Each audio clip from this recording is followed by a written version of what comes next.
How is it? Can we start, Mr. Tanawit? Yeah, sure. Mr. Hello, Jo Dr. Dom. This is yeah, Melanie. Hello.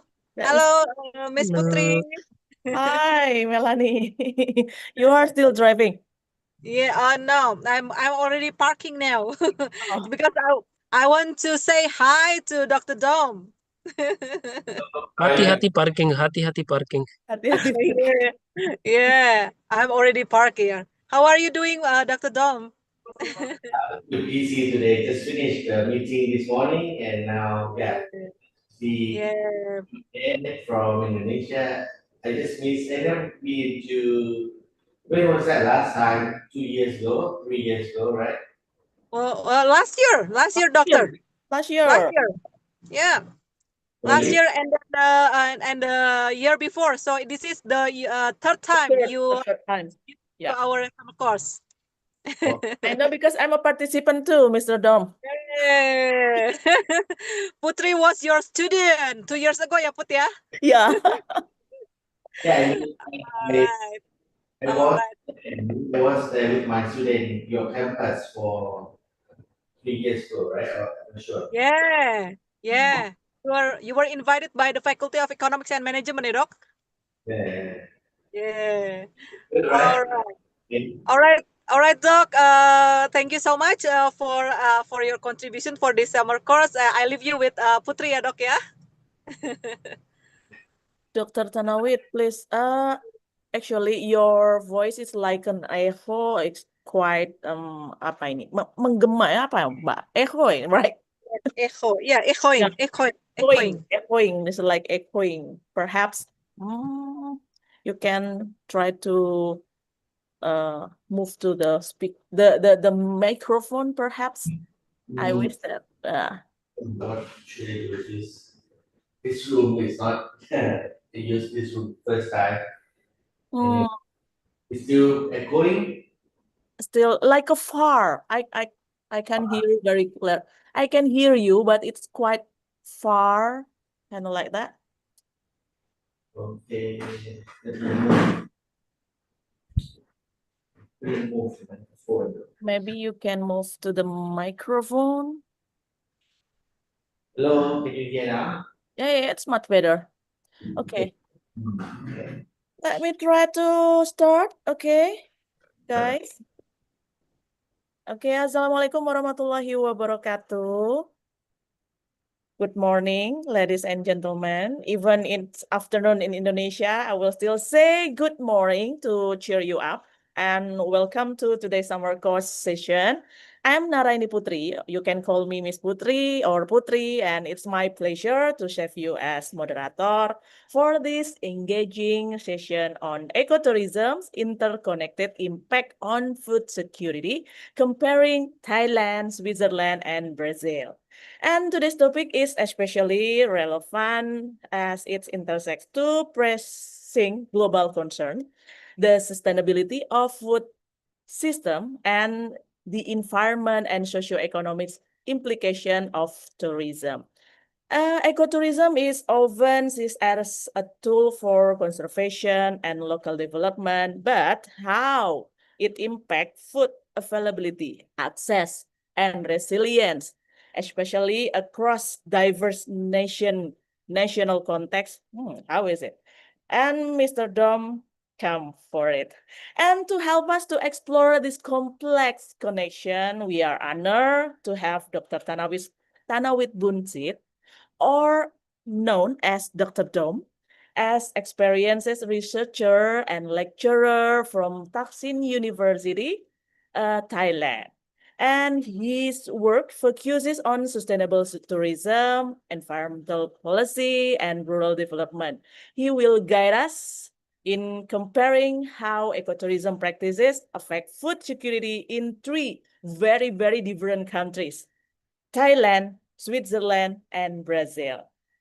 Before start, I will try to briefly introduce our speaker. Dr. Tanawit Bunsit is a lecturer at the Faculty of Economics and Business Administration, Taksin University in Thailand. He holds PhD in Development Studies and has extensive experiences in field research on tourism development, rural community, agriculture, economics, and sustainability issue. And his current research includes cross-country comparative study on ecotourism models and their socioeconomic effects on local food. Without further ado, please joining me to welcoming Dr. Tanawit Bunsit. The Dr. Tanawit, Dr. Dom. So, the floor and the screen is yours. Okay, thank you very much for inviting me to join this event, the International Summer Course, right, of the university. Have this for this is the ninth time, right? So it's quite, I think, a very good event. And today I would like to share my experience about Thailand, Brazil, and New Zealand, and Switzerland. Uh, for sure, I'm Thai. I live in Thailand, so I have experience in around the country in Thailand. And for Brazil and Switzerland, I am teaching in Switzerland and Brazil as well. In Brazil, I've been teaching for more than 10 years.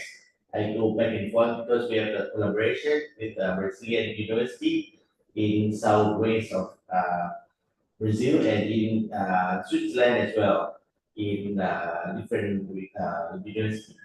So let me share the slides.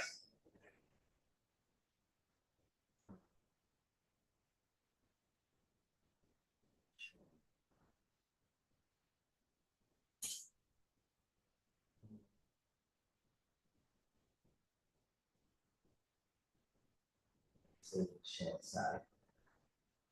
Okay, here.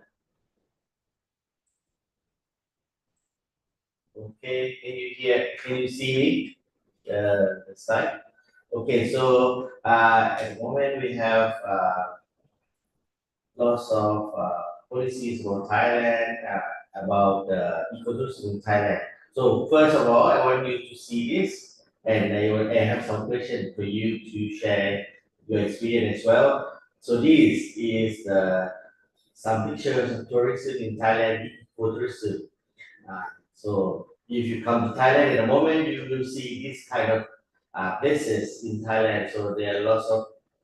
So when you see this, you know, right? This is a rice field. So since before COVID and after COVID, this kind of tourism is popular in Thailand. So people want to see the nature.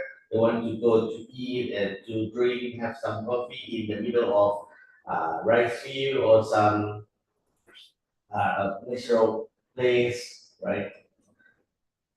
And these lots of activities happen in Thailand. For example, elephant trekking, biking, going around in different part of Thailand, in Kanchanaburi in the west, in some island in the south, in the rural areas, in northeast, and in the central part of Thailand. So this is very common in Thailand now, and foreigners they love this kind of activities. Can I ask you? Can you put in the chat or can you share? Have you been to Thailand? Anyone? How many of you have been to Thailand? I have been in Thailand, Okay, good, good. How many? Where did you go? Bangkok, Bangkok, Bangkok. and where else? You go to Bangkok.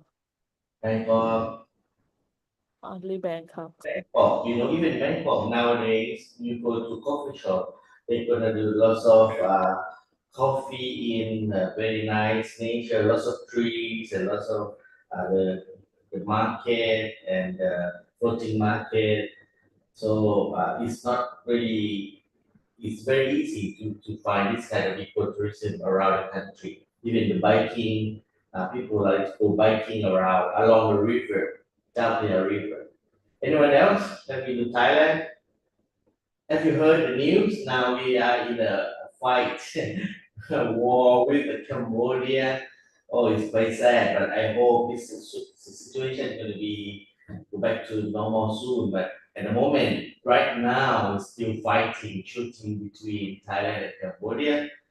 But we hope we're going to be back to peace as soon as possible. Yeah. Yeah. So yeah, Thailand. We have anyone else that to Thailand? You can put in the chat. You can if you say yes or no. You can write some comments in the chat while I'm talking. Yeah. So not only in a small city, ecotourism, even in big city like Bangkok, you can find interesting places, right? In ecotourism. Like me, I live in the south of Thailand, Songkhla, not far from Malaysia. So we have many places for ecotourism by the lake, on the islands, or during around our campus. Very easy to find, and it's very popular now. It's good trend. Yeah, Dr. Dom, sorry I interrupt you. Almost everyone say that your voice is still not clear, but I don't know. How is it? How is it now, guys? Hello, hello. It's much pretty clear, right? For now? Or Great. still? I think he's far from the microphone. For me, it is the room. Oh, I think Doctor entered with two devices, one with mic and other with just video. oh, yeah. It's perhaps like that, Mr. Dom. You can use your cell phone perhaps to just we can hear your voice, and then your devices, another devices you can mute, and then we can clear your voice. I will try. Yeah, almost everyone say that it's not clear. Okay. Why I'm doing this? Can you maybe Switzerland and Brazil? Can you share some ideas? Have you been or where have you been? Okay. I try to connect to the.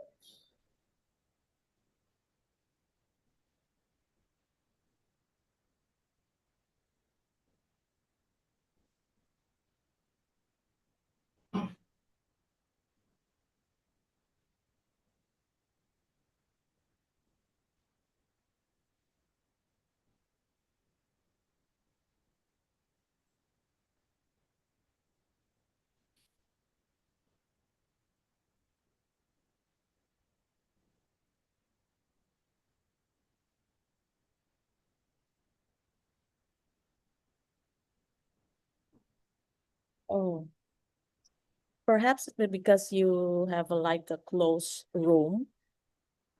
That's why your voice like what is it? It's bouncing, kind of like that, Mr. Dom. Yeah, maybe. Or should I send you the link? It's okay, right? To your phone? I think now I just want to put the. Oh, yeah, from Melanie, right?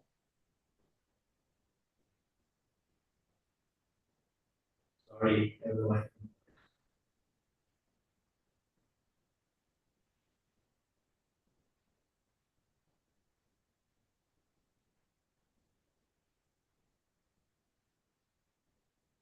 Yeah, at the moment because our building is a refurbishment, so I have to move to the room that I stay in my office with share with other lecturers.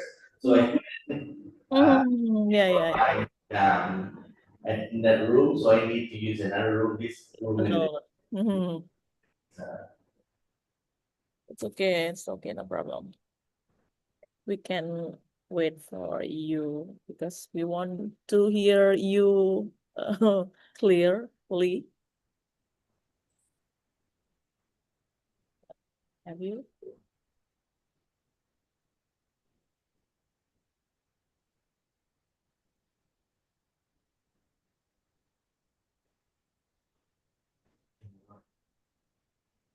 Yeah, I'm sorry.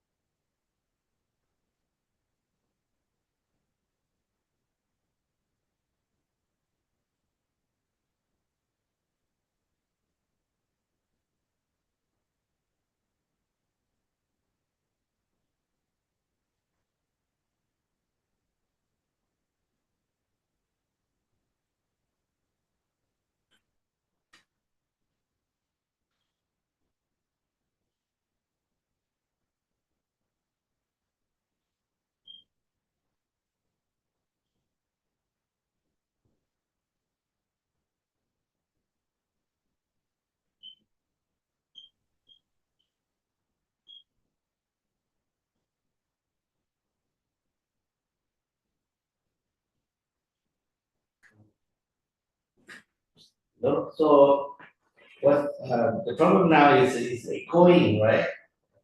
Or what is the problem? You cannot hear my voice, or How is it, guys? Zelzada? Sherzada, perhaps you are. Yes, it's a bit echoing and trembling. No, as Atar mentioned, if there's a window, he can open the window half, so or he can move to another room or use two devices reciprocally. Then we can hear him clearly because One as well. I like one for microphone and then the other for share yeah, screen, kind of like that, Mr. Dr. Tom, perhaps. probably I cannot link on my phone. I don't know why. Um, Don't worry, I asked my colleague to come to help. okay. How is it, guys? It's okay, right? Headset? Oh, yeah. Headset or earbuds, perhaps, Maybe Dr. Tom? you should use headset.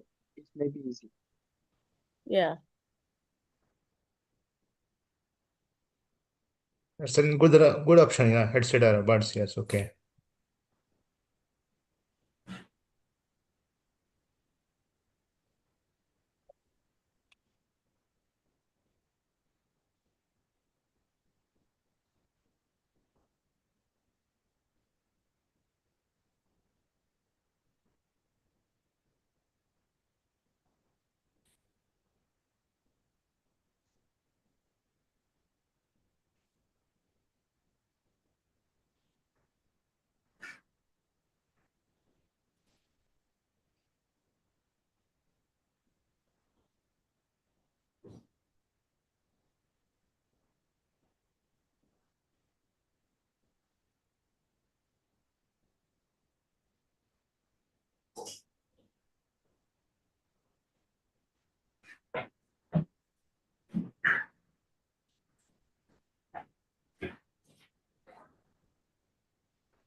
Cái hết cái hết phone này nè, thì what nghe này nó diện nó phong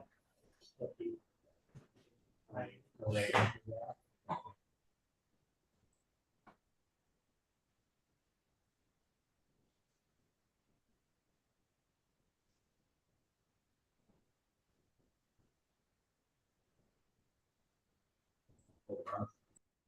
Và diện phong.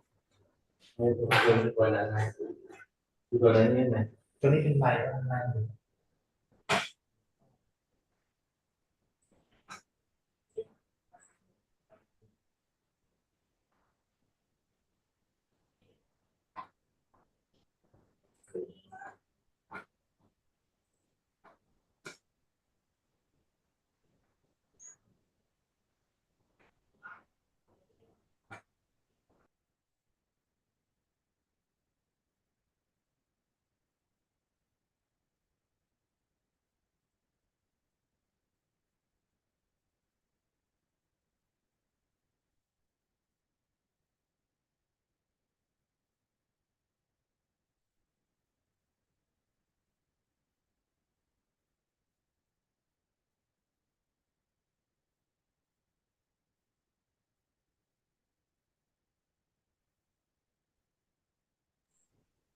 hello.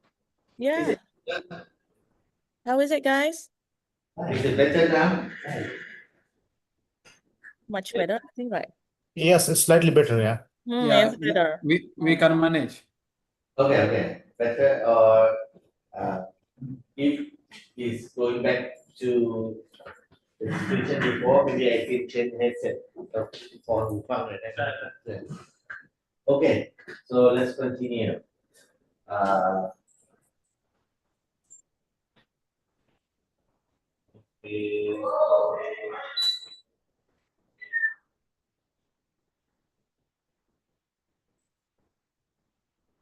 You see this? Yes. Okay, so it is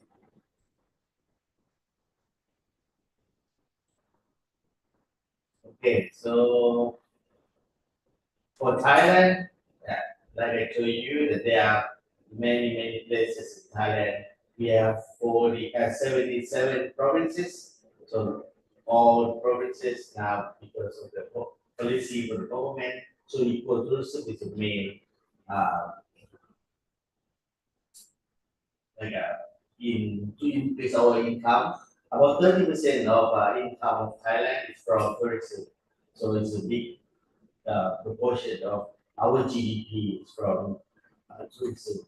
And for Switzerland, another uh, case study is Switzerland.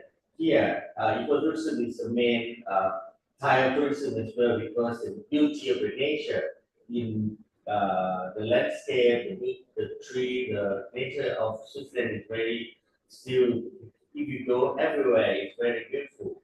So ecotourism there is still uh, is different from Thailand because of the, I will compare later, but the main thing is the technology, the sustainability in Switzerland is much higher, different level compared to Thailand. And another country is Brazil. Brazil is, have you been to Brazil? Anyone? Yeah, in South America, Brazil is one of the most beautiful countries, lots of natures, different natures in different part of Brazil. And for example, in the Pantanal area in southwest of Brazil, or in the Amazon, or the waterfall in the south state of Brazil. So you can see that there are variety of places in Brazil as well to see, and yeah, ecotourism is part of their policy as well to increase the income of their each regions. But these three countries, even is similar, but the way of they manage and sustainability level is different. Okay, before we go compare between countries, so I want to maybe we can think about the ecotourism. What does it mean? From the United Nations of the World Tourism Organization. So when we talk about ecotourism, so we have to think about the natural areas, think about the conservation, sustainability, and interpretation and education. So this key element is part of ecotourism. Yeah, like Thailand, we have a beauty of the nature, but we need to keep preserve conservation is important as well.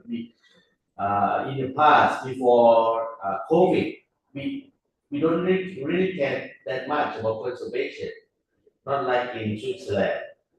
We destroy lots of places, and finally, after COVID, we realized that it's important to preserve our nature. Sustainability in the past, Thailand, we don't really think about sustainability. Right now, we think more about sustainability because some different areas of Thailand was destroyed so much. For example, the Maya Beach. If you know Maya Beach, the very famous beach in PP Island, that is film movie called The Beach by Leonardo DiCaprio. So that is very famous beach, and everybody wants to go there. So it's so crowded, and we don't really care about we want more tourists, and we okay, everybody come. We allow all the boats to go there.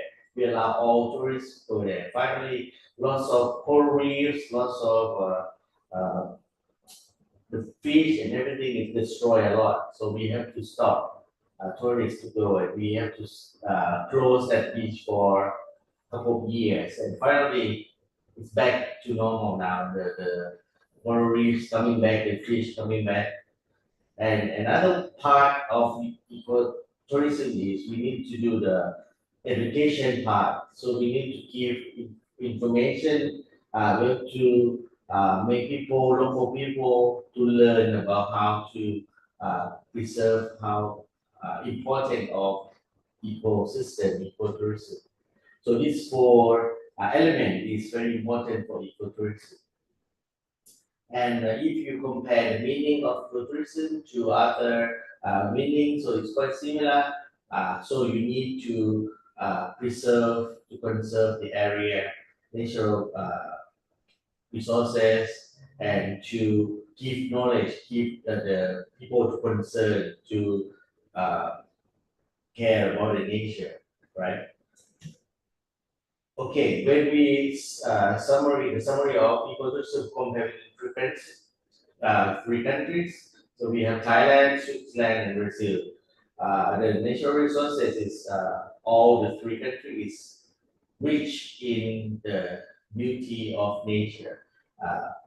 But there are some differences. For example, Switzerland is a landlocked country, no sea, uh, very few lake, lots of lakes and very high terrain. But for Thailand and Brazil, yeah, we share some similarity. For example, the rainforest, the lots of variety, diversity of animals and plants, and the marine life, the lots of area for the seacoast and the beaches. Tourist attractions similar to Thailand, Brazil is quite similar in terms of some beaches, islands, animals, the wetlands, the culture is totally different because Thailand is the only country we are Buddhism, but for Switzerland and Brazil, they're quite more nature, more Brazil is Catholic country, so lots of churches, so it's a little bit different. Uh, for the lake in Thailand, we have very few lakes. We don't have much big lake. We have only one lake in the south, very big. But in Switzerland and Brazil, there are many lakes, and the size is quite big. For infrastructure, Thailand is quite developed, but compared to Brazil, is we more developed than Brazil in terms of infrastructure for remote areas. In Brazil, in some remote areas, still unpaved road is you have to drive four-wheel cars, and it's difficult to reach the some beauty, some ecosystem places. It's difficult to go. But for Switzerland, everywhere you can reach the top of the peak of lots of mountains or the very rural. You can go easily. The road is very good quality. The cable car, everything is all equipped. The facilities. But Thailand, we are developed, but not in the same level as Switzerland. Still in the middle. But Brazil is still. They try to make it simple.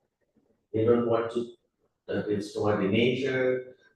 So it's like Brazil is kind of very pure. Thailand is a mix between nature and put some technology facility, but Switzerland is perfect. It's a perfect case. For tourism development in Thailand is we put a lot more to industry. We want more income. So this is we because it's a main source of our income. So the government push too much to tourism industry.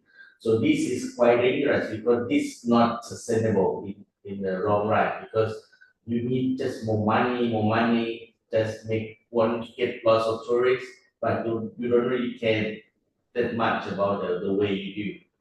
Not like in Switzerland, it's very well managed and they really not focus on only income. They don't really care that much about, they don't want a lot of tourists, but they just want to be sure, to make sure that all the places they look after all the places very well. But for Brazil, they try to make it simple. They do the big book tour as well, but some areas in Brazil, they have a limit the number of tourists as well. For example, in the northeast of Brazil, in some islands, they just have the limited number of tourists, so they want to preserve the place as well, like in Bhutan as well. For ecotourism initiatives, so we have lots of national parks. The main one is Khao Sok National Park, Khao Yai National Park. This one is a very big area, and we try to preserve it.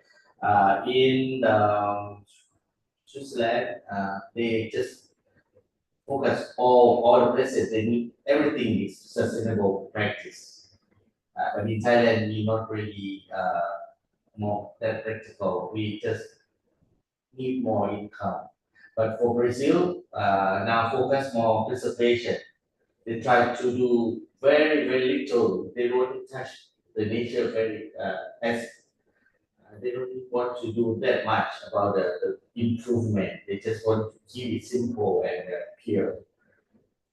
And all the conservation effort. For example, in Thailand, the focus is on coral reef and the wildlife preservation. In Switzerland, it's focused now. The main project is in the Alps area. In Brazil now, they focus on the Amazon, the biodiversity preservation, because now lots of cities, lots of people move into Amazon and lots of deforestation in the Amazon area. So they focus on that. For the community involvement in Thailand, each province has local involvement. Each community has the village head, the head of the district, the head of the province, they need to follow the rules, regulation of the policy of the government. But for Switzerland and is everybody engaged in the sustainable tourism, because if you want to do any project, you need to ask the consent of people who can be affected. All stakeholders need to be concerned about the project, each project, any project. For Brazil, is normally they have lots of indigenous people, indigenous community, so that indigenous community is the main stakeholder to run the project for ecotourism. So challenges in Thailand is, when we have mass tourism, like last year we have the top of number of tourists come to Thailand. Thailand at the airport, the Suvarnabhumi airport now is one of the biggest airlines, lots of airlines come to Bangkok. So because of the mass tourism, so the impact is a lot negative impact on environment. For Switzerland, it's quite keep the balance very well. They set the number of tourists and the time. They have the limited time to travel. So lots of rules in Switzerland is to preserve the environment. Very good example, best practice, I think. And for Brazil, the infrastructure development is sometimes it's like I said in Amazon, lots of illegal deforestation in Amazon area or in some city like Rio de Janeiro, Sao Paulo, in Paraná in the south or in southwest as well. Lots of deforestation. So this is a challenge in Brazil because number of population in Brazil is keep increasing a lot. So this is going to affect the area of ecotourism.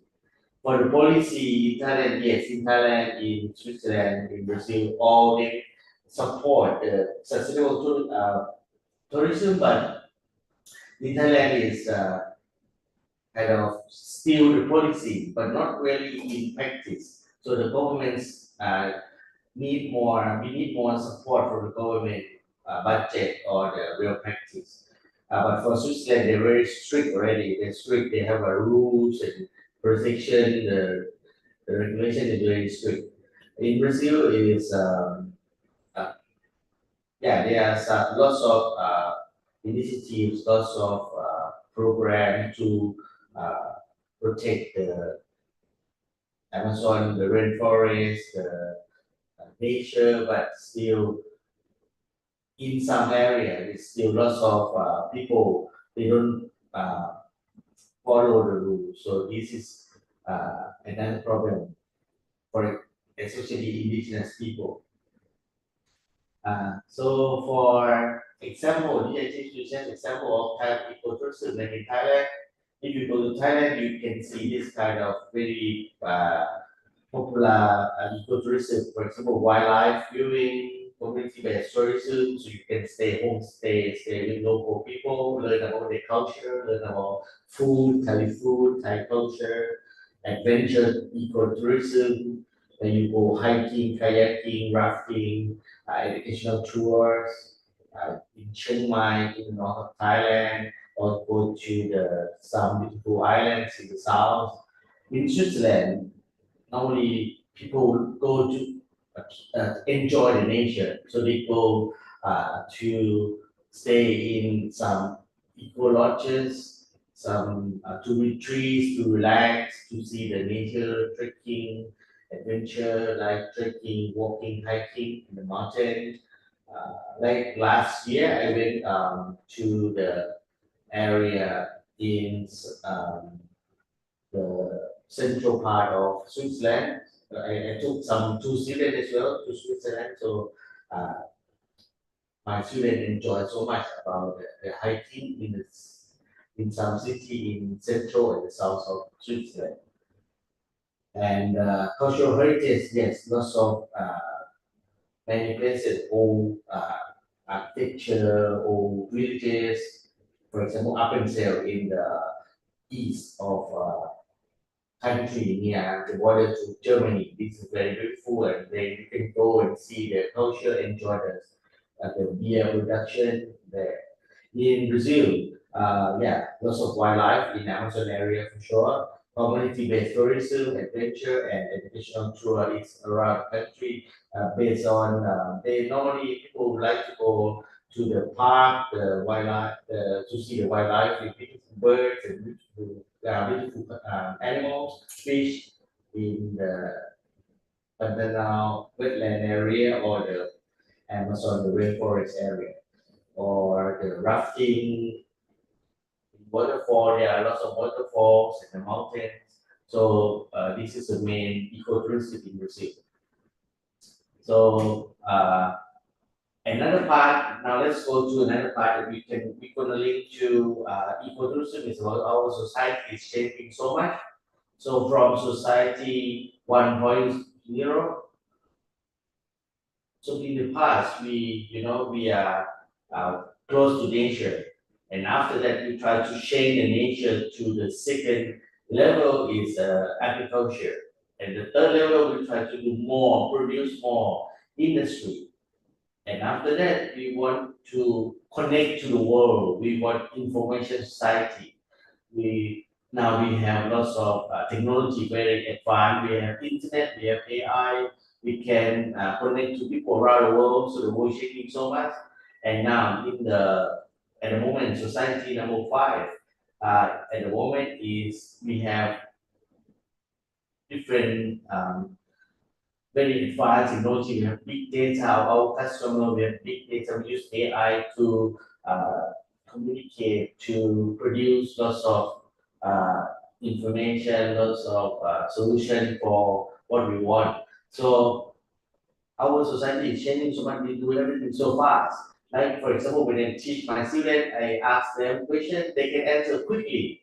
How you can answer quickly? They have lots of AI to help them to find information, to answer the question quickly.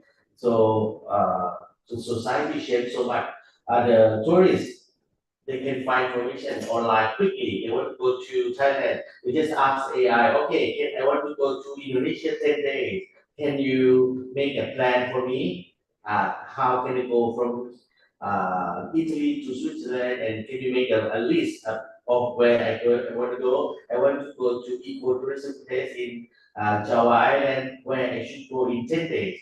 The AI can make a very detailed plan for you. You don't have to do anything. AI can help you do that. So this society changed so much in the past. Okay, we have to go to the agency, we have to ask friend, we have to go to the maybe tour agent to help you. But no, that company now in Thailand, the tour agencies die so much, like disappear. All the banks disappear, lots of things disappear. Why? Because it's the world changing. I don't go to bank for many years. Why? Because I don't need the bank. I want to go to Indonesia. I just use my mobile phone. I can pay everything on mobile phone. I can get the money, I can have a new account on my phone, right? So the world changed so much.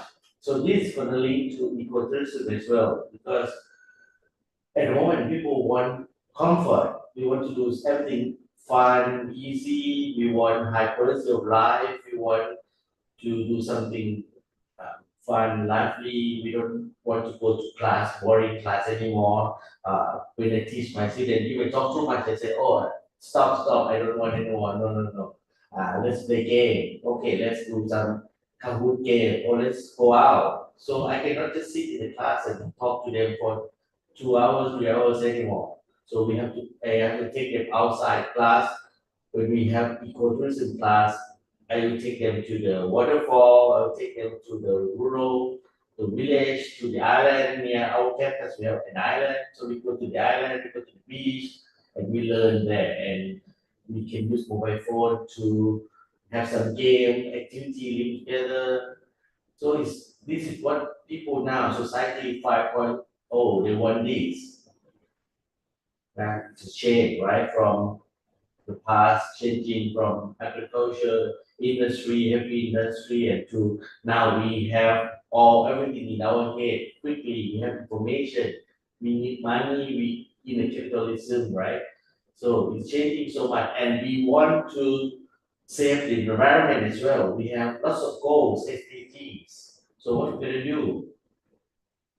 So from this society, the policy, the way people work in these three countries changing so much.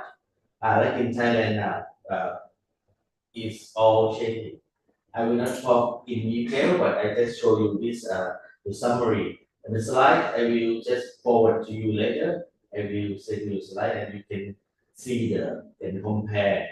So because of the society changed so much, the technology is very advanced, and the lifestyle people changing so much. So the ecotourism in this right now is changing from the past.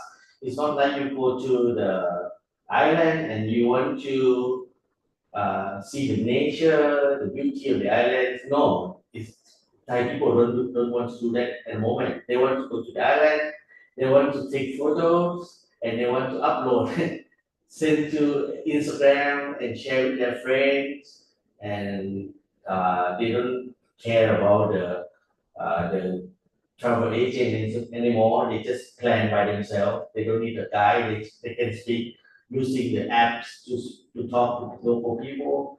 So the way tourists and travel agents have to change and adapt a lot, right?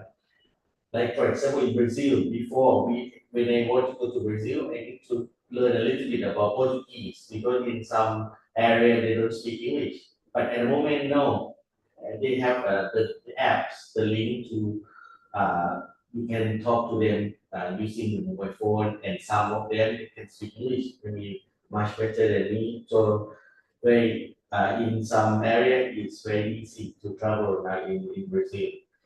In Switzerland as well, very friendly. You can go, you can travel in Switzerland very easy. Everywhere has the barcode, the QR code. You can scan and you can get all information. You can get everything. It's pay by using the app on your mobile phone.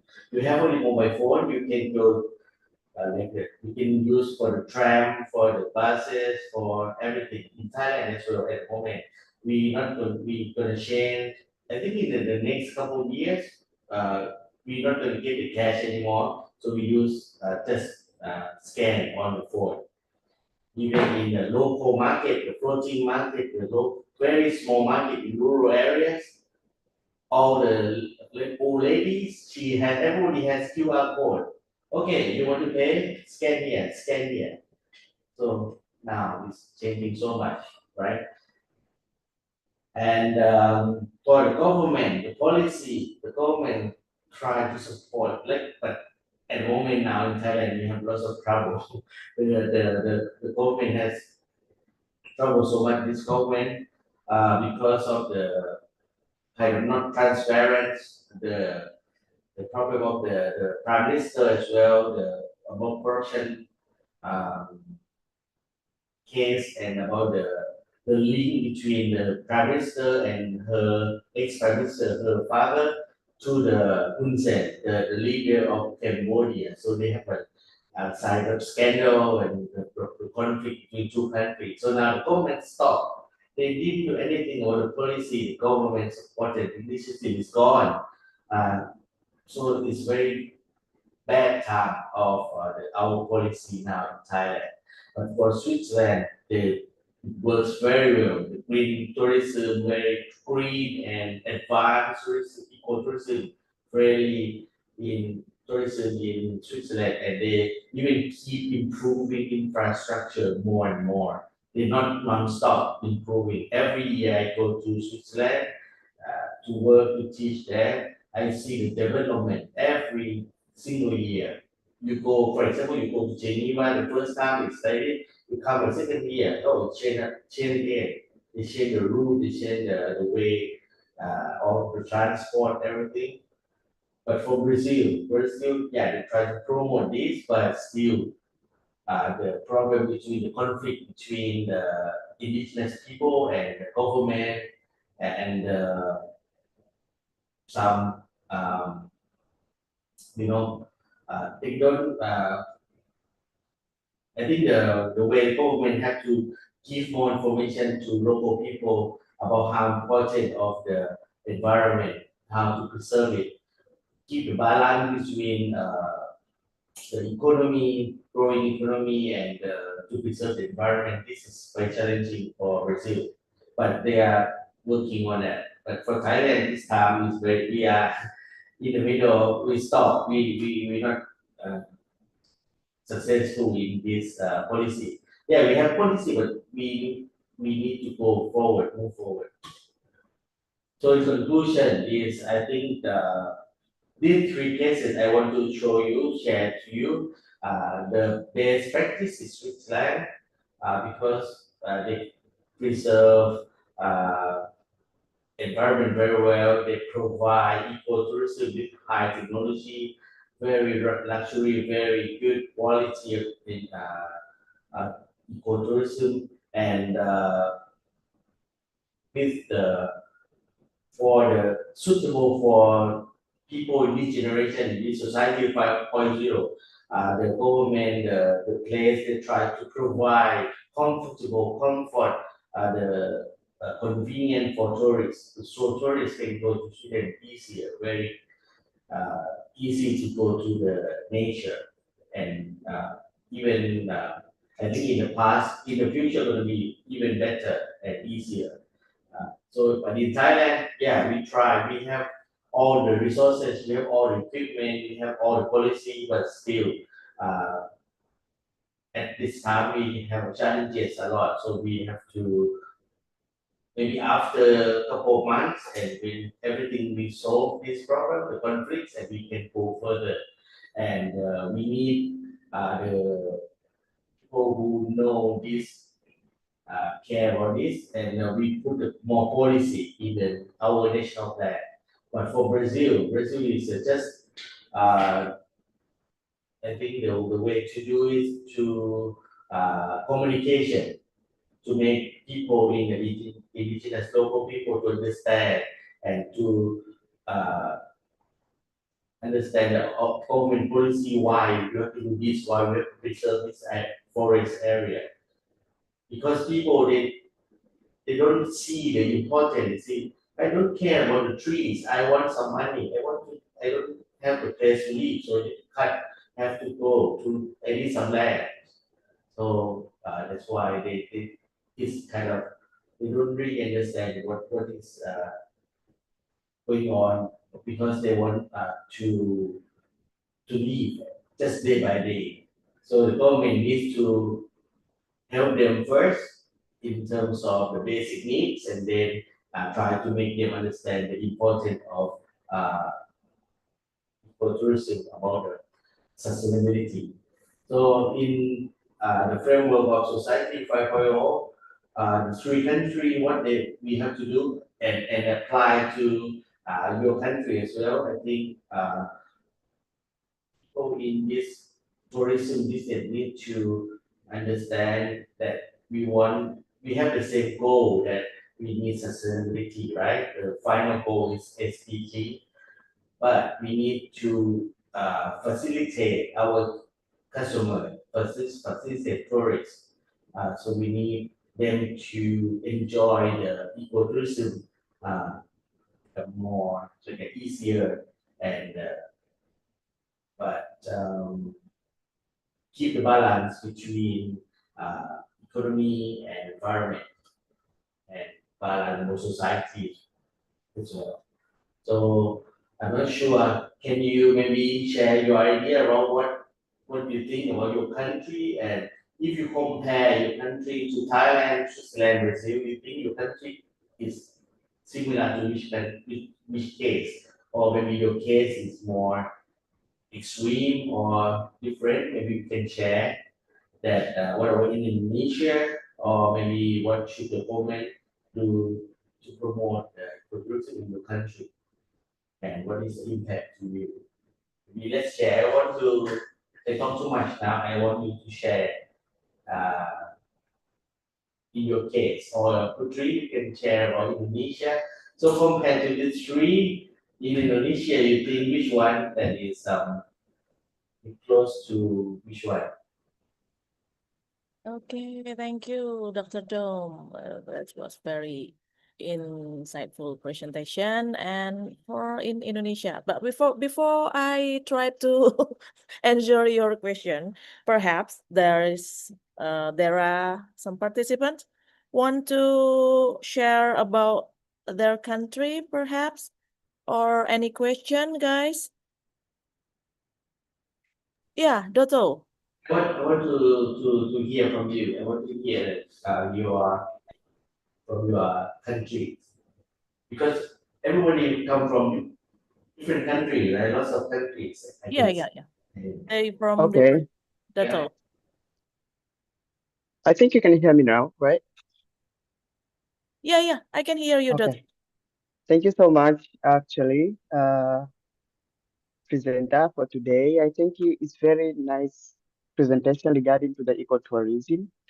Before I jump to my question, I would like to share a little bit about my country regarding to ecotourism. Actually, I'm from Tanzania. In Tanzania, we have a lot of touristic destinations, including mountains, national parks, and so many stuff. And the only way we use to make sure that ecosystem is balanced is there are some rules and regulations which the tourists should maintain when they're visiting, including don't put waste everywhere. There are specific place you have to put their waste, and also they have to have a special guiding which they will guide them about their safe, about the place to visit, even their destination. So also we also use some kind of AI, as the professor say. So it's also helping us. It's also help the tourists to guide themselves, like which place is home is more safe, which place is not more safe.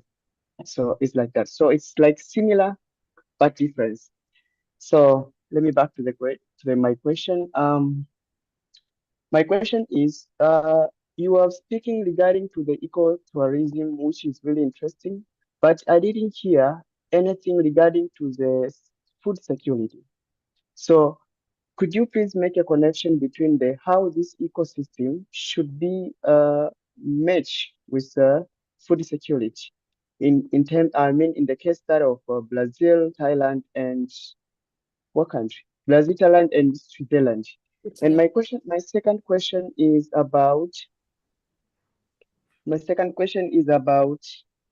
as we know, Thailand is most visited countries in Southern East Asia, and you see the government use that opportunity to collect their taxes or revenue. So how the process of maintaining ecotourism could make a positive impact as long as the government is still keeping welcoming high number of tourism in Thailand. So don't you see that these 2 points is going to be interacted when it comes to point of interest and economics? Thank you.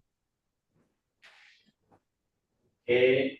So the first thing is the link of ecotourism to food security, right? So it's very clear that from lots of study, very clear that ecotourism can have a positive impact on food security, right?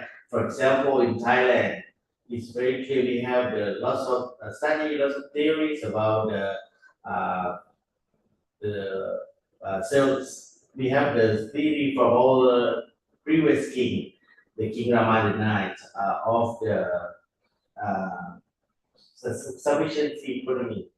So if you think about sufficiency, self-sufficiency economy, so you have the land and you can manage the land you grow lots of vegetable, lots of plant in that area. You have some animal, you can have some chicken, some ducks, or some uh, animal or fish in that area. You have some oil, and you can grow your own plant. You have your rice, and that is the theory. And people do that in Thailand, and lots of people keep doing that in that area. They use the land for self-sustainable development, right? Self-sufficiency economy, and then they make it bigger and bigger, and they join the group of people doing the same thing, and tourists come to learn about this.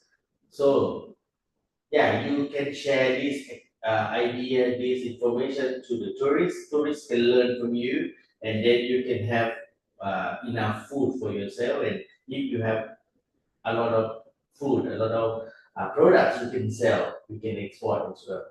So for ecotourism, if we manage it well. So if all the region, all the of the local people can do this, so for sure they have enough. We not gonna have problem of food shortage. We have a lot abundant of food, abundant of fruits and vegetable and meat and fish for sure. For example, if you do the mass tourism in the sea, okay, welcome all the tourists. Come on, come to Thailand, and you don't care about the sea. What's gonna happen? So all the diversity in the sea, all the coral reefs is gone. The fish is gone. All the seafood is gone because you don't care about tourism. You just pollute the sea. You don't care about the coral reefs or the forest by the coast. So finally, you're not going to have enough food. But if you do ecotourism, you preserve the sea, you preserve the coral reef, the fish. Okay, you do the very friendly, environmental friendly tourism. So you limited the number of tourists.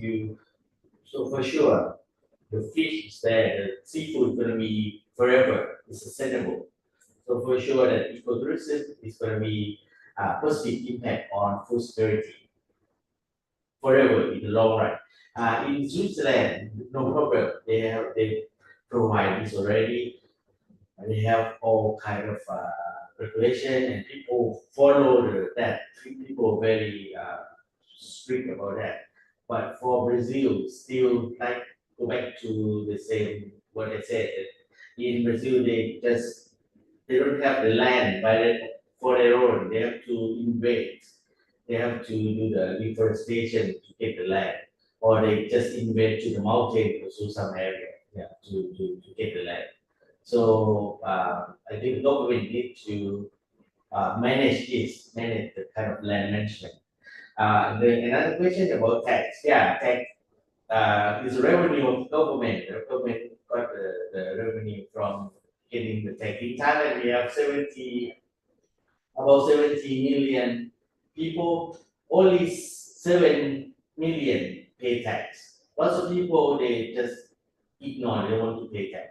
So the government got a lot of income, even that, got a lot of income, but the allocation of the revenue of the government to preserve the environment, to ecosystem, still very small amount because government need the money for something else. I think in the future, if the government solve the problem economic situation, so on problem, and they gonna increase the proportion for to solve the environment more from the tax. Okay, well, that's it. Any Yeah, this is interesting, share? Dr. Dom. There are four participants who raised their hands up, and two question in a chat box. But I want to ask Dauda Atule first. Okay. Yeah. Thank you for the opportunity and having the opportunity to be part of this insightful lecture. Coming more from a political science perspective, of which I've always maintained linking issues of environment, resource government, governance to security, being the non-traditional and the traditional aspect of security. As the issue has been raised about the non-traditional aspect of security, which emanate from food. I also wanted to give a background and also ask a question which also shows the tried interplay, of which maybe if Doc can also make some clarification for me. So the issue is that I think it's important. Doc introduced some kind of issues and important emerging issues, trying to put technology also aspect into it and how we manage it through technology. But also in conservation issue in Africa, now I want to, for some pattern I've observed for some months now, you could see that it is becoming more complex issue in a sense that as much as land dispute has been an existential situation in Africa, most communities in Africa, conservation issue, we see it to also have some kind of community pushback. My brother from Tanzania spoke even recently with the Maasai land dispute. We can talk about South Africa, Natal, KwaZulu issues and stuff, which is also when we want to link it to the technology aspect, which is also being exacerbated by this energy transitioning, which is also some kind of a technological way of conserving our environment through sustainable power generation. So I want to understand because uh, in those countries we are discussing, did he by any way also encountered this traditional aspect of security, that is fierce tensions, pushbacks, and conflict among uh, either expatriate firm, community government, or intercommunity conflict over land. Because when we talk about food security here, the essential issue that comes to mind is also issues of land. And now, uh, conservation, ecotourism requires reserving some aspect of the land. Also, this energy project also require large tracts of land, which are mostly pushed to the local community areas, which already have this embedded problems that emanate from social issue and the rest. So, how do we tackle that issue if he had maybe through his studies experienced that in those countries he's discussing, and how did they solve it? Maybe it could serve as an associate template for my colleagues here and myself who are much interested in contributing in policy issues when it comes to environmental issues and conflict, can also get some lessons. Thank you.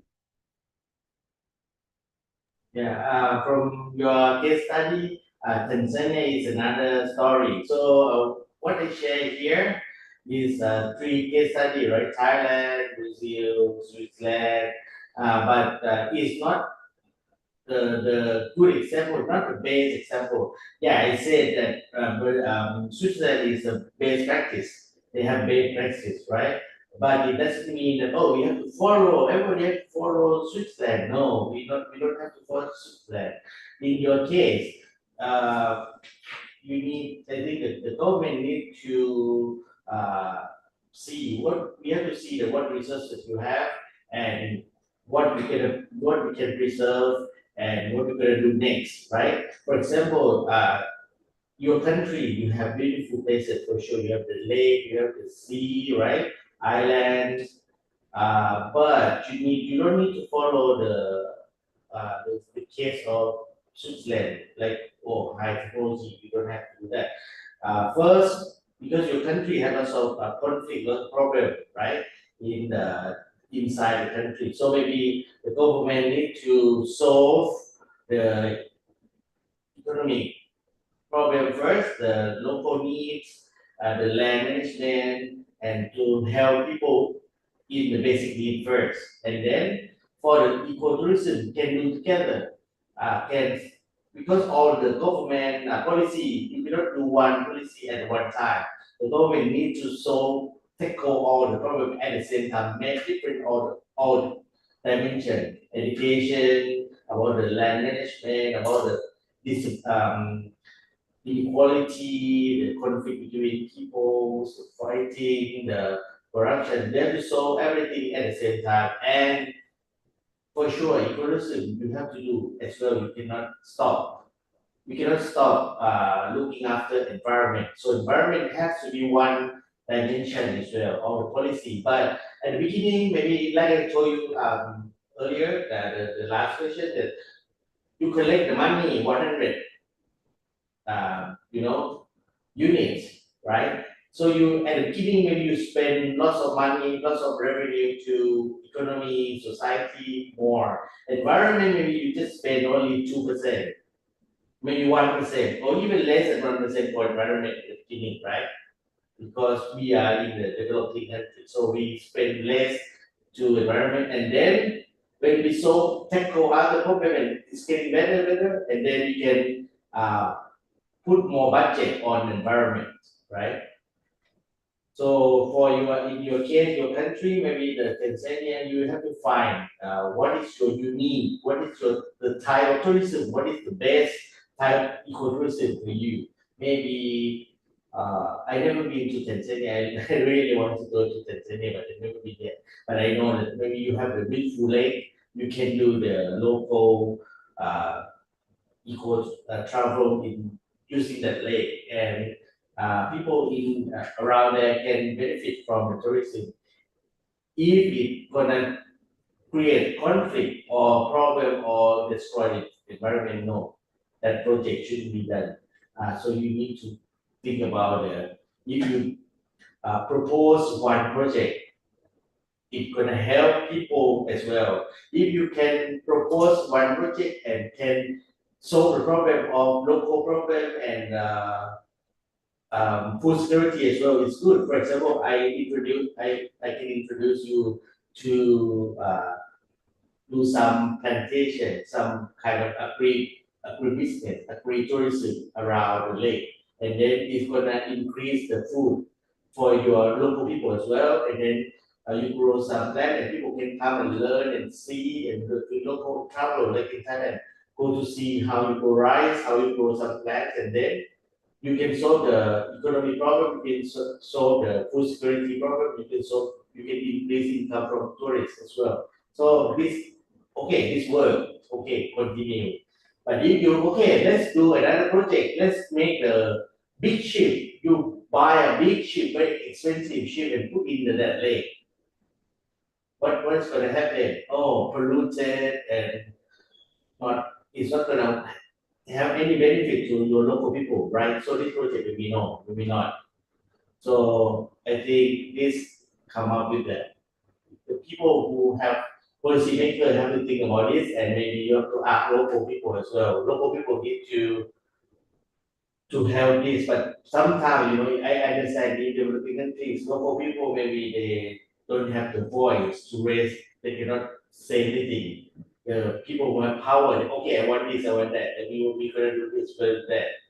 So it's hard. It's kind of very difficult. So another way is local people, they can join together, have a group, community group based community to maybe to work on that. Maybe from small initiatives and make it bigger and bigger. Yeah. So I hope I think it's gonna work. In your case, maybe it's another story. Yeah, it's in Africa, it's another story, but it can do ecotourism in another way. But it can, I think it can do, you can do that. Yeah. Yeah, okay, Dr. Tom. Question from now, Abdullahi Ahmed. Before that, after that, you can after that share Zada. Okay, share Zada already typed his question in the chat box, but you can say it. Okay, you can ask. Oh, it's okay. Abdullahi Ahmed. Okay, you first. After that, you share Zada. Okay.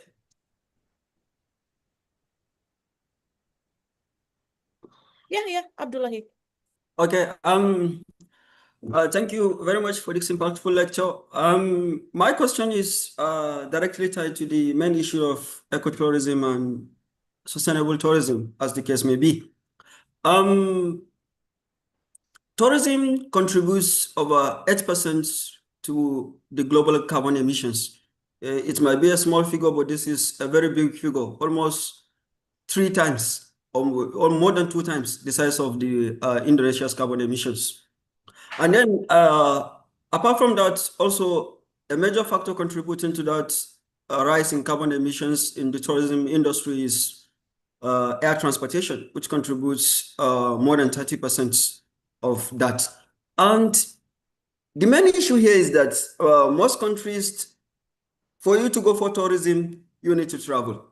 And for you to travel, you need to use air transportation, which is contributing much to that. And most countries, especially those among the Association of Small Island States who are at the tail end of climate change, are vehemently against any issue that will curtail, that will put air transportation or any effort to decarbonize air transportation efforts. So I have 2 questions. We have talked about dignity, the impact of lives, ecotourism, and everything. Is it ethically right for those countries to say that air transportation shouldn't be considered because when you talk about air transportation, any effort to curtail that touch on their entire economies, as some of those countries like Tuvalu, Vanuatu, Fiji, and others, almost some of them, even 80% of their entire economies depends on tourism. So is it ethically right for them to demand that? And then the second question is, air transportation, yes, is very hard to decarbonize. Are there any methods, strategies, frameworks, or anything that can be done in order to reduce a lot of these emissions that are coming from the air transport industry so that we can reduce the impact of carbon emissions on the tourism industry, because it's tied entirely, like I said, to the country's economy and also to the overall economy of the whole world. Thank you very much. What is the first question again? I cannot get the first question. The first question. Yeah, the first question is it ethically right for countries to completely refuse to talk about the impact of air emissions or any efforts to curtail the carbon emissions that are coming from air transportation, because it's tied directly to the tourism industry and also tied directly to their own economies and survival also? Yeah, the thing is, for sure, everybody accept that the air transport is the main, is lots of pollution from air transport, right? But we cannot stop air pollution and the air transport. We still, for example, if you want to go to Tanzania, I have to fly. I cannot go by. It's too long to go to Tanzania by other transport, right? But in the future, I guess now is the technology going to be improved more and more. For example, now in China, they start the high-speed train already. So the high-speed train reduces CO2 in China a lot. And for example, another one is the Hyperloop. Now China, they create a Hyperloop already. So in the future, we can have Hyperloop. I can travel to Africa quickly who knows? But I don't know how long it's going to take. But we cannot say that, oh, we don't have to think about the plane. Yeah, we have to care about the world. So if I travel or fly a lot, yeah, uh, it's part of the uh, polluter, yeah, right? So at the moment, I think now we have to think about maybe make sure that the tourists have to realize that, okay, I traveled that far to that place. So when you go to that place, so at least you need to do something to benefit to that area. For example, if you fly to Bhutan, Bhutan is very strict and we're not limited of tourists to go there. So if you go to Bhutan, you need to spend some money to help them, the local people. You need to care about what you eat, what you're not going to litter you're on the street. You have to be careful about the environment. You're not going to harm environment in the host country, right? So that is good thought already. And then if you fly at the moment, if you fly on the plane, you can donate some money. I think if everybody donate lots of money, donate money to the for the airfare, plus to the airfare, so they can use the money to do lots of project to keep the balance to the pollution. But in the future, I hope that the technology going to be very advanced, so the CO2 is reduced. But actually, not only the plane, but CO2 emission is from other things as well, from industry, from households, from vehicles, other vehicles. So we have to reduce other source of CO2 emission as well, not only plane, but the plane we have to accept that is one of the main as well. And the second question is, sorry, the second question is, I forgot. Yeah, for the second question, or I forgot the second question. pada. Oh yeah, Sada. CO2. Yeah. Assalamualaikum, sawaditan by Professor Dom, and selamat sore semuanya. Good afternoon to everyone. First of all, thank you for your such extensive presentation about the 5.0 society. I would like to address two main question. The first question, you mentioned about the 5.0 society. So how we can promote this notion to the common people that we should work for 5.0 society, like ecotourism, especially when it was introduced in Japan. Japan is an industrialized country in the Eastern Asia. So when we come to the Southeast Asia, like Thailand, Indonesia, Malaysia, Singapore, and other countries, so how we can make a public and civic awareness about the 5.0 society, and how we can introduce this culture, this approach of ecotourism and ecotourism sustainability in Southeast Asia.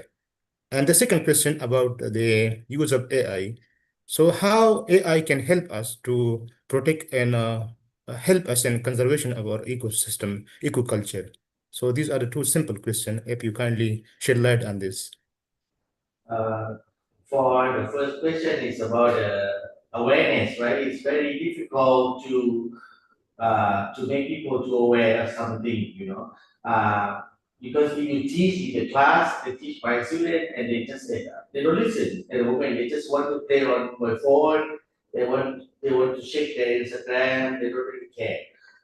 So the way, from my experience, the best way to make people realize about the world is to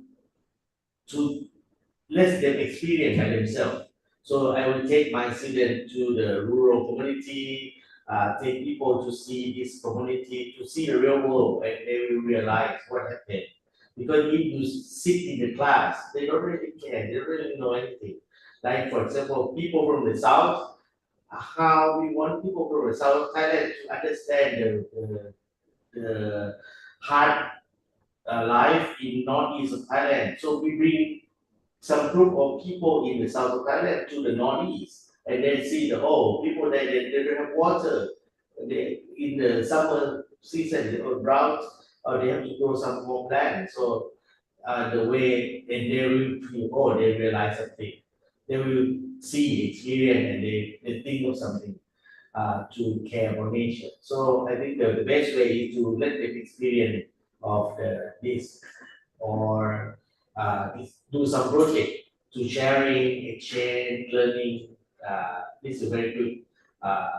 For another story in Thailand, we bring some students from the Muslim students from the south border, south to Malaysia, south Thailand.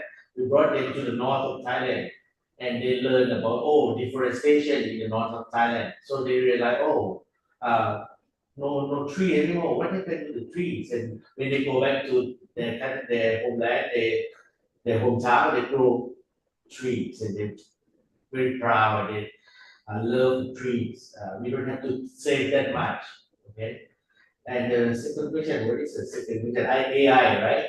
AI is very good tools, so you can use AI in terms of to give you information to help you to plan better, to reduce the time. Actually, everybody can think of any project, anything, but if you use AI, maybe it can maybe do research for you, get more information, all information to you, and then you can summarize again from that information to do something. And you can use AI to link to people from uh, other or technology, you link to people from other region, other countries. Like this kind of meeting, you see, I can talk to you and talk to people from Africa, from other countries. So we need to use technology, AI, in a good way to link to each other, connect to each other, and exchange, share some ideas. And maybe we can get some idea from our friends from other countries to preserve our nature. We can learn from others and we can share.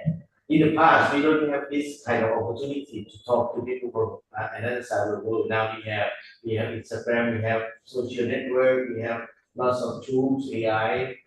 Uh, so I think the world is smaller, much smaller, and we have connection network. I think it works. So, and I'm very welcome of you. If you can come to Putri, and if you want to come to Thailand, I'm very welcome. We have our campus. Welcome you all to our campus. We have the beach. We have the island next to our campus, so you can come and learn. You can come and learn ecotourism just by our next door by our campus.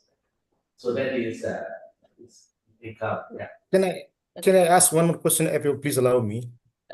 Please short question and Okay. answer perhaps, Dr. Dom. Yeah. If he allows me that I ask question. Yeah. Okay. Okay. The question is that why we should care about ecotourism when we are not economically sound, like when we talk about economic problem, political problem, the conflicts, especially nowadays between Cambodia and Thailand. Why should care about ecotourism? Yeah, we can care. We can care everything. We can care about politics. We can care about Cambodia. We can care about the earthquake. We can care anything. But you have to care about nature because the world. We have to heard. The world doesn't need you. If you die, the world can survive. But you need the world. We need the earth. If you don't have the world, you die. If the world collapse, the world break down, you die. But if without us, the world can survive. Actually, we are the problem. So we need to care about the nature because it's our home. So if we don't care about our home, so we are crazy. You are crazy even you don't care about your house. You destroy your house. But it's difficult to say. Lots of people they don't care about this. Go back to your question. So we need to let them experience by themselves, so they will understand. Yeah. Take them to the somewhere like very dangerous or somewhere very like a desperate. So they will. Okay, thank you. Okay, sudah. Okay, enough. And Dr. Dong, we still have there's so many, perhaps five with two participants who raised. Amin, can you ask the question in the short question, perhaps? Okay, thank you so That's much for fine. the Okay. opportunity. I have two questions, but I want to make it more shortly.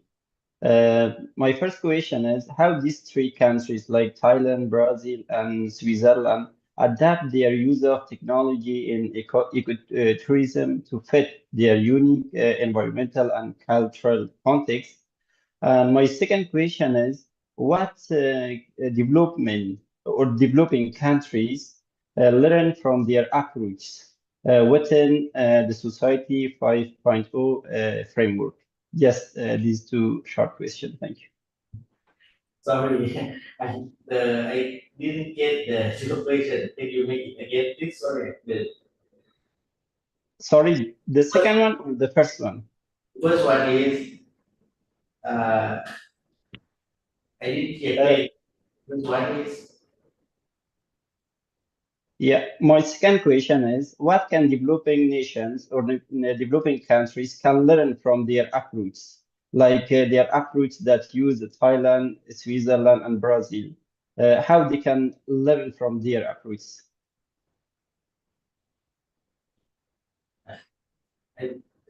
what about the first question? That is second question, right? Yeah, this is my second question. My first question is it was about how these three countries adapt their use of technology and ecotourism to fit their unique environmental and cultural context. To what? Use technology to what? To Yeah, to fit their unique environmental and cultural context. could you help me? I didn't get it. The to three country use technology to do what? To I didn't. Sorry, I didn't get I that. think he want to ask that how these three country like from sharing experience they do something for the conservation of environment but not destroying the culture. Not destroy the culture. Okay. Um, like for example in Thailand, right? We use technology, we use AI, we use a lot of technology for ecotourism, but to the culture, we have to preserve the culture as well. Uh, so how to explain? So actually, we have to do it the same, the parallel, doing the same culture and make the environment. That is another dimension. Sustainability. Not only we talk about economy, society, we talk about environment, but culture is another dimension. Lots of theory they think that they put culture out of society. So the culture we need to preserve the culture as well as environment. So we do that at the same time. We cannot ignore the culture. Uh, so and people, I think people, how we can preserve the culture. So we need to maybe make people understand that to be proud. If they're proud of their culture, they want to preserve it. So maybe kind of in Thailand, we use lots of activities in the ecotourism place, and we do lots of cultural activities. So people proudly, people really like it, and when foreigners come, so foreigners see, oh, this Thai dance, Thai culture, so Thai food. So it's kind of doing the same thing at the same time and do it together. So we preserve environment as well as preserve the culture by using activities and online, so using AI to help to promote that. And for the second question is you talk about Apple. I don't get it. I heard you say Apple or something. I don't get it. Anyone can help me the second question? Yeah, for sure. My second question was that what can developing nations learn from their approach or the methods that these three countries used for their ecotourism to develop it? Like what they can recommend for or what developing countries learn from them? Developing country learn from developed country, right? Yeah, exactly. Yeah, like I said, developed country, they have advanced technology, they have more developed high income, high quality of life. Uh, what we can learn from them, actually, we don't have to follow them. What we can get, what is benefit for our country. For example, Thailand, we don't have to follow Switzerland way, but what we can apply from Switzerland best practices, we can apply some advanced technology to our country. For example, the way they do the waste management, very good waste management. We can do that as well in Thailand, or the some transport that is very efficient and low CO2 emission. We can apply that. But in some technology, for example, the cable to go up the mountain, maybe not going to work in Thailand. Lots of people they don't want that because we want in some mountain people disagree with the cable. People want to keep the nature as simple, and people want to go trekking, walking up. So it's not about only apply, but maybe another word is important, participation. So you need people participation to push the policy. So it doesn't mean, oh, so if the leader is good leader, the leader not just apply, okay, well, I want the cable from, I want the cable like in Luzon and put in Thailand. No, that is not good leader. Good leader, you listen to people. Do you want this cable to go up this mountain in northeast of Thailand? And 90% people say no. We don't want that. We want to keep this mountain very clean, beautiful, and people can walk up the hill. So that is the right way to listen to people, local people. So you don't have conflict with local people, indigenous people, like in Brazil. You can go and don't listen to indigenous people, local people, you have a fight between government and local people. Not a good way, right? So you need participation, listen to local people as well. So that policy can be good policy. Good policy doesn't mean good come from developed country or advanced policy. But good policy is you get that idea and you ask people, all stakeholders. If all stakeholders agree, yes, you can push forward. If stakeholders disagree, stop, don't do it, don't push it. Okay, very interesting. Uh, we have perhaps two. I would like to ask your time for more minutes, okay? For Ebrima Khan. Okay. Thank you very much, sir, for the insightful lecture. I am currently doing studying sustainable finance, and I have obviously for the last 2 semesters, all what we have been doing revolves around sustainability. And my question is like the three countries you have mentioned. How do they care about over tourism? Do they care about Over tourism. over? Yeah, over tourism. For Thailand, we used to ignore that in Thailand. We say, okay, come on, welcome to Thailand, welcome to Thailand. Yeah, Everyone, yeah. come. And the, the result is we had a really totally destroyed. The tourist destination is bad, it's horrible, Yeah. it's very destroyed. In Switzerland, yeah, they very care. They just have a limited number of tourists. They have a limited time of travel. In Brazil, some places, yes, some places they have a limited time, limited uh, number of tourists to go to this island, something like that. But in Thailand now we care more compared to, Okay. I think people we learn from our mistakes. Yeah, we make mistakes a lot. We learn from mistakes. Now we try to plan in each national park. We try to limit the number of tourists. We kind of get some the fee to get into some national park. So it's gonna getting better, right? So if you rank Switzerland is number one in terms of this, about control the number of tourists, and Brazil number two, and Thailand is now going follow Brazil. Yeah.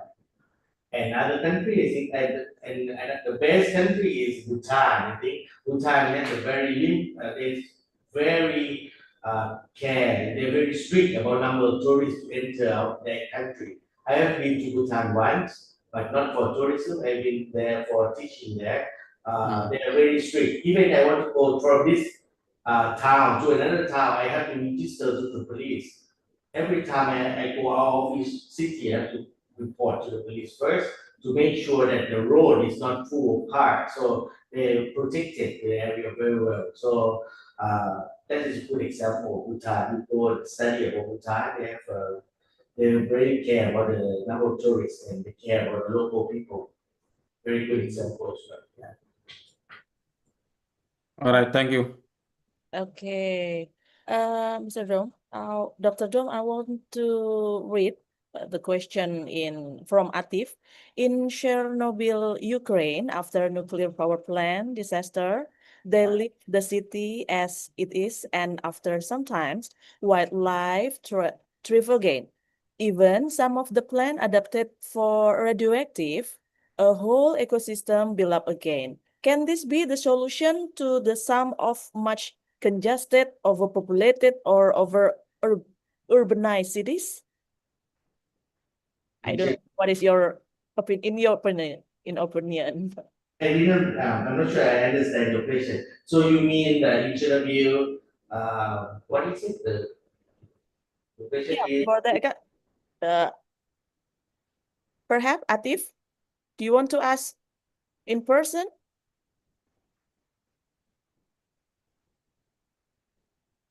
Atif? Oh, no. The question is, the Chernobyl is, you think is a solution for what? Can this the solution for mass congested, overpopulated, or over urbanized cities, so that the city, like in Chernobyl, can be populated again? We can stay there again. What is your opinion?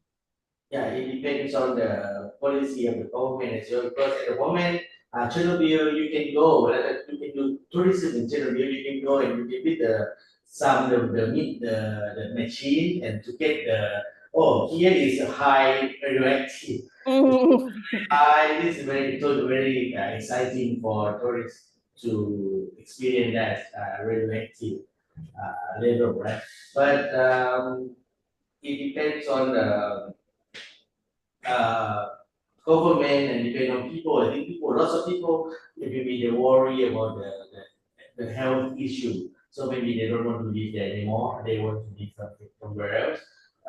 And I think it depends on the government policy and the best way to solve the congestion problem. I think is regional development. So you need to develop city around the countries, not focus on one big city. You need to develop in regional, make people to go back to their hometown and develop their hometown. But lots of people, because it's a big difference between big city and small city. So people want to go to big city, want to go to the capital because it's high income, lots of opportunities. But if we create opportunity and access to resources to all cities, so it's going to be perfect, like in Switzerland.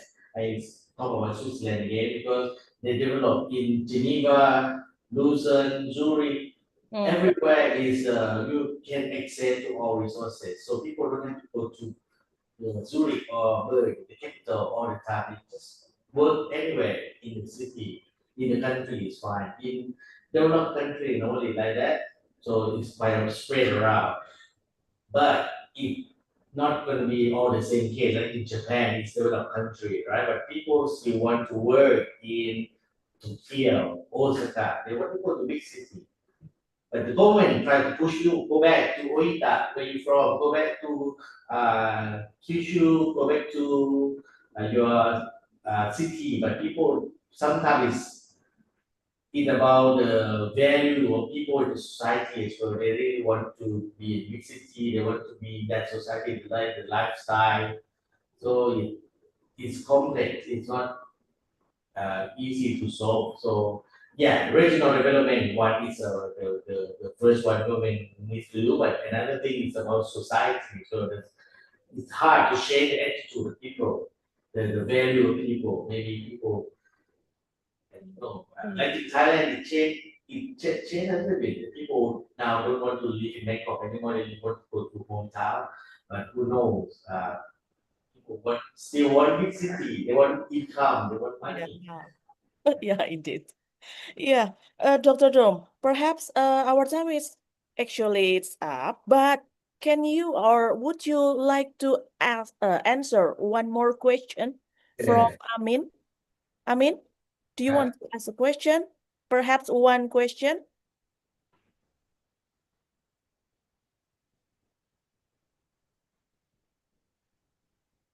Yeah, Amin, do you want another Sorry, question? is there another? I mean, if me, I already asked a question and I think it's Okay, you're enough. Yeah, ready. Okay, one yeah, thank you. question from Muhammad Jawid Marwat.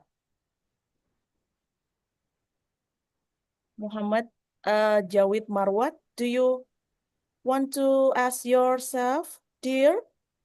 Assalamu alaikum. Waalaikumsalam. Yeah, I already posted in the chat box. Yeah. Should I ask or you want to read it Yeah, from yeah. there? You can ask by yourself. And then it's a very simple question, and then Dr. Dom will answer it in a short answer too. All right. Thank you, doctor, for your wonderful presentation. My name is Muhammad Javed. I'm from Afghanistan. I have just completed my master degree in sustainable finance. So my question is very simple. What is the role of religious scholar in promoting ecotourism awareness in Indonesia?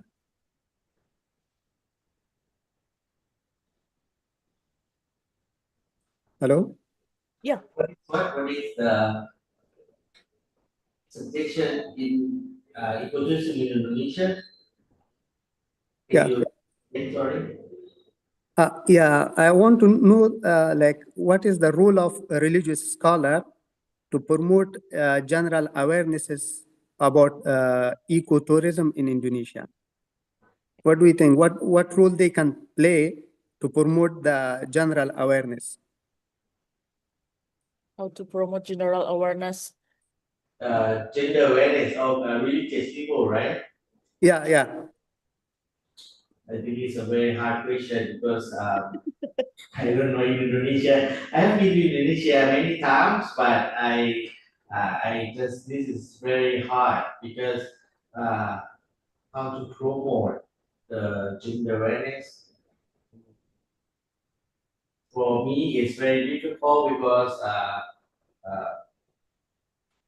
you know that about gender awareness maybe is a very sensitive issue. So maybe I think they have to come up with a creative activities. Some participation, maybe from young generation, from primary school. You need to do like from primary school, high school first, right? This kind of gender thing. You need to let them realize when they're very young.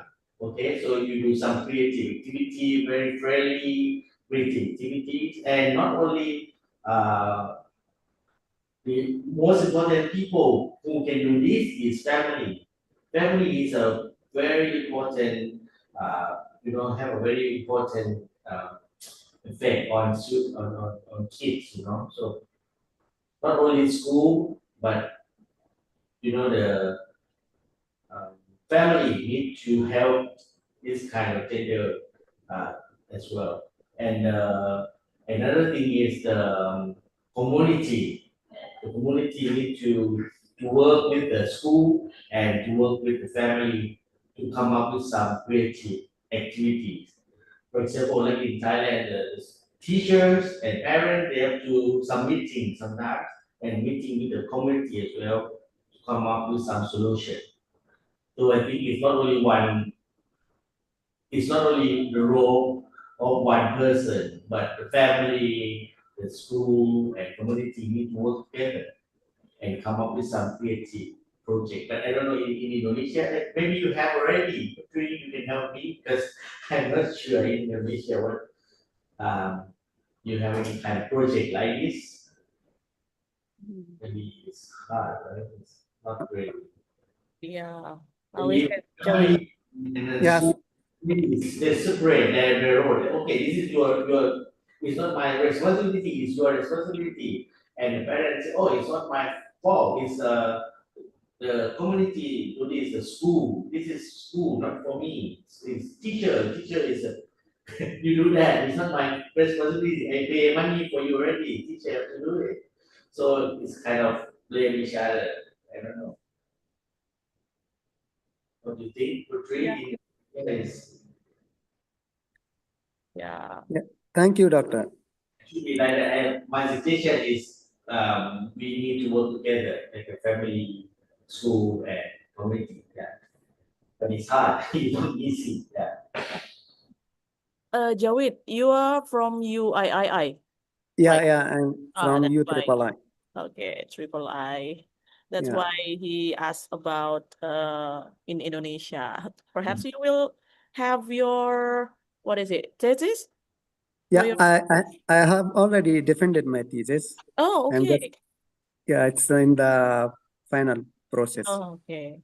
Okay, Dr. Dam. The time actually I asked you perhaps it will be more than it's almost 20 minutes. It's already has and in 14:30, but it's okay, right? Thank you very much, Dr. Dom, and thank you very much for the participant. This is very, what is it? Very interesting discussion for your presentation too. It's very insightful. Thank you so much, Dr. Dom, for your presentation, and I hope that today's discussion will inspire new perspective and idea, not only in Thailand, Switzerland, and Brazil, perhaps in your country, guys. And ecotourism. One question. Are you from, because you're from many countries around the world, right? But where are you now? Are you Indonesia or you are at home, at your home country now? Mostly all are in Indonesia, mostly. Mostly. We are in Indonesia, yeah. Okay, so my question is, I'm not question, I would like to invite you, Putri, you and everyone, because you are close to Thailand now. We are Okay. welcome to invite all of you to visit Thailand. We are in the south of Thailand, so very easy to travel. So Putri can take you all to Thailand if you want. We are very welcome of you. So you can come and learn about Thailand, about tourism in Thailand. So Putri, think about a project, you can fly to Songkla and yeah. Thanks for everywhere. your invitation. And if you want to learn, you want to do more research, data collection, anything, Thailand, you are welcome. You can get my contact. Putri can give me my contact. You can come and be a exchange student or visiting our campus. We are very welcome. We have accommodation for you. You can come and Thank you. Very nice. So Thank guys, you again for you your are invitation. all of you invited to Dr. Dom. yeah, you can Yes. come and learn ecotourism in Thailand by yourself now. I don't have to tell you anymore. You come and learn yourself. Yeah. Basically, he is from a development study. That's why we are interested to work with her. Sorry? You are from development studies. That's why we are interested to work with you. Hey, come to Thailand. Yeah, you're welcome. I want to go to Indonesia as well, but this year I'm very busy. But I really want to go to Bogor again. But if I go, I'll let you know. We can meet in person. But if you want to come, please come. We are very welcome. Everyone from around the world, come. Let's prepare hope. Okay. So institute development. how do we connect with you? Yeah, you can WhatsApp. You can give me the WhatsApp, and you can go in a group, right? We are in a group, right? Okay. Someone invited me to the group. You are in the group? Yeah, we can send to you. Okay, okay.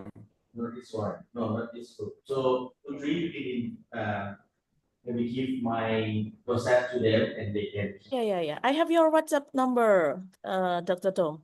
I will text you. We can. Okay. Yeah. We Yeah. will send to them too, so they can discuss with you for more further.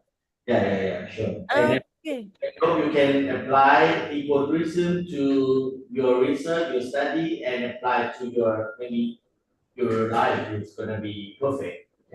Yeah, okay. So guys, before we end for this session, please to open your camera. We'd like to catch you up to take the picture. Okay. Mas Arif.